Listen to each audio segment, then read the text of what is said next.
So here's the thing, blockbuster movies just seem to be getting longer and longer, with many of them frequently testing the bloody patience of audiences all around the world. Now, it's all well and good to have your movie run for over 2 hours if the story is enough to keep people invested, but far too many big-budget studio projects these days feel like they drag on for an eternity. So I'm not going to waste your time and get on with this list, as I'm Jules, this is Whatculture.com, and these are 10 movies that were too bloated for their own good. Number 10. King Kong.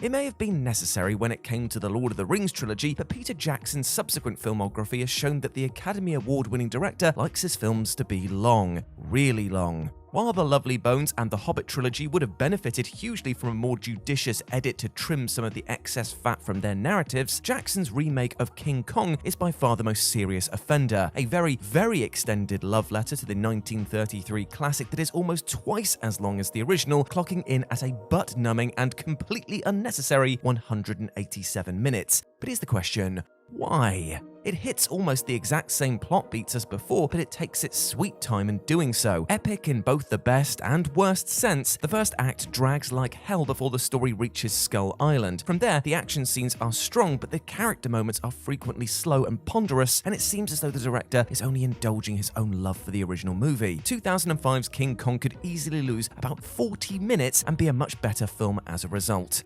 Number 9. Bad Boys 2. With Bad Boys 2, Michael Bay essentially became a parody of himself, and you know what, he hasn't looked back since. Forget the Transformers franchise, the 2003 action sequel is the single most Michael Bay thing to ever have Michael Bayed. Unnecessary convoluted plot? Check. Paper-thin characters? Check. Awful attempts at humor? Check. Casual misogyny? You best believe that's a check. And a running time that drags on half an hour too long? Oh yeah, it's there. All of Bay's trademarks are present and accounted for, and while it would be fair to say that Bad Boys 2 is a bit of a mess, it's actually one hell of a guilty pleasure for genre fans as well. Multiple shootouts, cars being thrown at other cars, dead bodies being run over, the destruction of an entire Cuban mansion, the leveling of a hillside shanty town, and a landmine-filled trip to Guantanamo Bay are par for the course in this absolute gonzo sequel that throws everything humanely possible at the screen with precisely zero given. All of this makes what might be just the most over-the-top thing Michael Bay of all people has ever put to screen, and that is saying something. Number 8. Kingsman: The Golden Circle. Kingsman: The Golden Circle is the typical blockbuster sequel that decides more is actually more, and then runs the very things that made the original so fresh into the bloody ground. There's no denying that Matthew Vaughn's follow-up boasts plenty of style, but by the time the credits roll, you'll feel pummeled into submission rather than feeling overly entertained. At a way too long 141 minutes, The Golden Circle is overindulgent to say the bloody least, and dials virtually every aspect of the first movie up to 11 with decidedly lesser results. Remember Mark Hamill's one-scene role as a token celebrity cameo? Now you have Elton John essentially playing a supporting part in a hit-and-miss running gag. Did you like how Kingsman ended on a butt sex joke? Well, here's an entire scene based around fingering, and not the instrumental kind. Samuel L. Jackson's villain was squeamish, Julianne Moore's antagonist literally turns people into burgers. Even bringing Colin Firth back from the dead and using amnesia as an excuse is just infuriatingly lazy writing. Thankfully, a lot of lessons were learned for the recent Kingsman, because all of that fat, well, that was cut off entirely. Number 7. The Matrix Reloaded.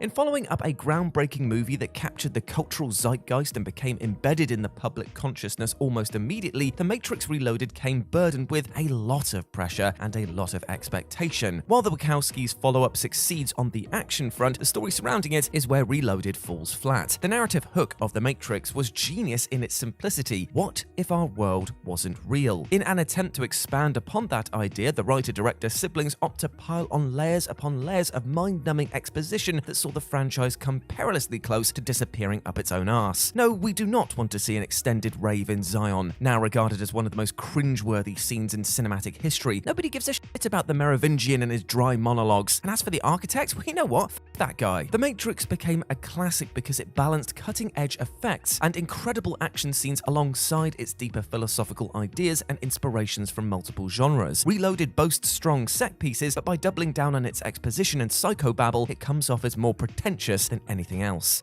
Number 6. Transformers: The Last Knight.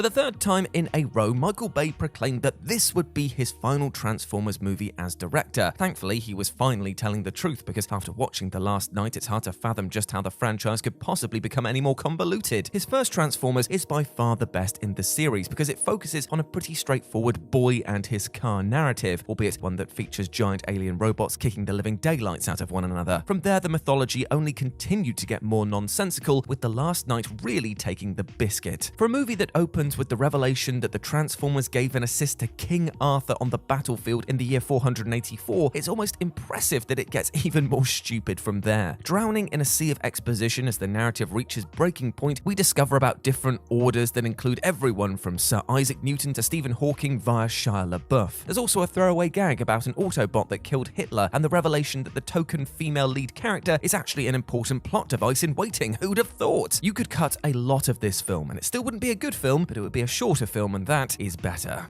Number 5. The Mummy. If ever there was a guide on how not to establish a cinematic universe, then The Mummy is probably it. Trying to set the world record for the 100 meters before it could even walk, this Tom Cruise vehicle may have managed the unique distinction of being both the start and the end of Universal's dark universe in one fell swoop. Rebooting the studio's iconic stable of monsters as star-driven fantasy blockbusters always seemed like a pretty strange creative route to take. And right from the opening scene, the audience is bombarded by Russell Crowe explaining in painstaking detail that things have happened, that things are happening, and that things will happen. We get it, it's a cinematic universe. Instead of focusing on delivering a crowd-pleasing blockbuster that will genuinely make people want to see where the franchise is headed, The Mummy instead looks 3 movies ahead and packs the narrative with plot points, Easter eggs, and references about what's in the future, which massively affects the quality of this movie. It was foolish of the creative team to simply assume that people gave a flying toss about the shared mythology without giving them a reason to invest over the course of The Mummy's 110 minutes, and between them, the 6 credited writers failed to find a single reason to interest people in the potential of a dark universe. Number 4. Iron Man 2. Iron Man 2 marked Marvel Studios' first major creative misstep. The success of the original in 2008 and subsequent post-credits cameo from Nick Fury showed that audiences were receptive to the idea of an interconnected series of blockbuster movies, but Jon Favreau's sequel made the mistake of putting too many eggs in one basket, leading to an underwhelming and, let's face it, inferior follow-up. S.H.I.E.L.D's increased presence in the story is little more than heavy-handed foreshadowing, especially when it comes to the revelation that Tony Stark's father was a founding member of the organization, and the subsequent yet painfully obvious reveal that Stark's new assistant is actually the undercover Black Widow. And almost a decade later, they even retconned the brief appearance of that small child into being a young Peter Parker. The MCU has since learned from the mistakes of Iron Man 2 and allowed the mythology to develop in a more organic fashion, but at times it feels like this second installment was nothing more than a setup for the movies that lay in the studio's immediate future rather than the continued adventures of Robert Downey Jr.'s charismatic hero. Number 3. Spider-Man 3. Spider-Man 3 isn't the absolute shit show that many corners of the internet proclaim it to be, but it is very much a huge disappointment of a conclusion to Sam Raimi's trilogy, and one that bears all the fingerprints of studio interference. In the years since, it has become the reference point for blockbusters that stuff too many villains into the plot. Raimi has been vocal about how both Venom and Gwen Stacy were inserted into the story at the request of the producers, and that their inclusions do nothing but weigh down a narrative that is already bursting at the seams. The addition of this symbiote results in some of the movie's worst elements, with a woefully miscast Topher Grace and Peter Parker's dark side manifesting as an emo makeover, and some terrible dance moves make for some particularly low points. As for Gwen, you could remove her altogether and it wouldn't make an ounce of difference to the final product. And remember, this was on top of a plot that already had to cover up Peter discovering Uncle Ben's killer was actually the Sandman all along, Harry Osborn trying to murder Spider-Man as revenge for the death of his father before getting amnesia and ultimately finding out that he wasn't responsible after all, Peter and Mary Jane's breakup and the resulting love triangle that followed, and then Harry's death and redemption arc, and Sandman's admission of guilt over Ben's death and subsequent forgiveness. No wonder Aunt May got no screen time here. Number 2. Pirates of the Caribbean at World's End.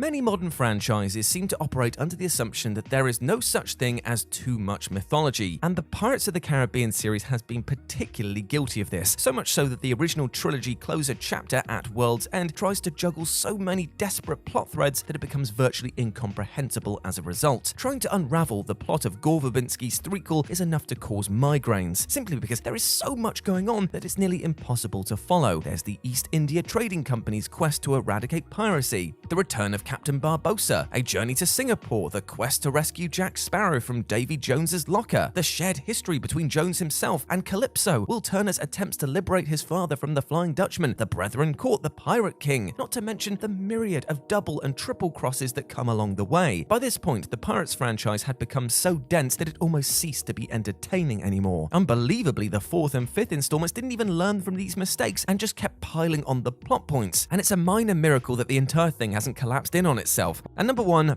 Batman vs Superman: Dawn of Justice.